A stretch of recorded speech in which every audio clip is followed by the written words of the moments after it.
بسم اللہ الرحمن الرحیم۔ السلام علیکم۔ خلیفہ سلیمان بن عبد الملک کا ایک مؤذن تھا جو کسر خلافت میں 5 وقت اذان دیا کرتا تھا۔ ایک مرتبہ خلیفہ کی لونڈی نے اس کی خدمت میں حاضر ہو کے یہ شکایت کی کہ آپ کا مؤذن مجھے غلط نگاہ سے دیکھتا ہے۔ خلیفہ سلیمان بہت باغیرت تھا، اس نے مؤذن کو سزا دینی چاہی۔ چنانچہ اس نے لونڈی کو حکم دیا کہ تم خوبصورت کپڑے پہن کر بن سنور کر اس کے پاس جاؤ اور کہو میں تم سے محبت کرتی ہوں اور مجھے اس کا اقرار ہے۔ امیر المومنین سے بھی ڈرنے کی ضرورت نہیں، کیونکہ ان کو کیا علم کہ ہم ایک دوسرے سے محبت کرتے ہیں۔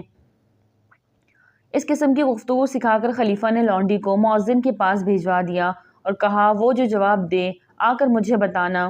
لونڈی نے اپنے آپ کو بنا سنوار کر مؤذن کے پاس آ گئی۔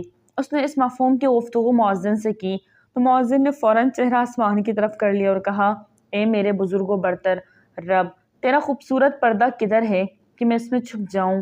پھر لونڈی سے کہا دوبارہ میرے پاس نہ آنا، ان قریب ہمیں ایک ایسی ہستی کے سامنے پیش ہونا ہے جو دھوکہ نہیں کھا سکتی۔ مؤذن کا یہ دو ٹوک جواب سننے کے بعد لونڈی خلیفہ سلیمان کے پاس آئی اور مؤذن کی گفتگو سے آگاہ کیا۔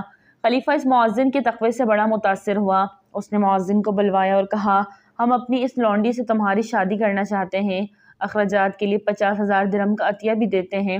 مؤذن نے عرض کیا امیر المومنین، میں نہایت احترام کے ساتھ آپ کے ہبہ اور عطیہ کو واپس کرتا ہوں، مجھے اس سے دور ہی رکھیں۔ اللہ کی قسم جب میری پہلی نظر اس پر پڑی تو وہ مجھے بڑی خوبصورت لگی، میرے دل میں اس کی چاہت پیدا ہوئی، مگر اس کے ساتھ ہی میرے دل میں رب کا خوف پیدا ہو گیا۔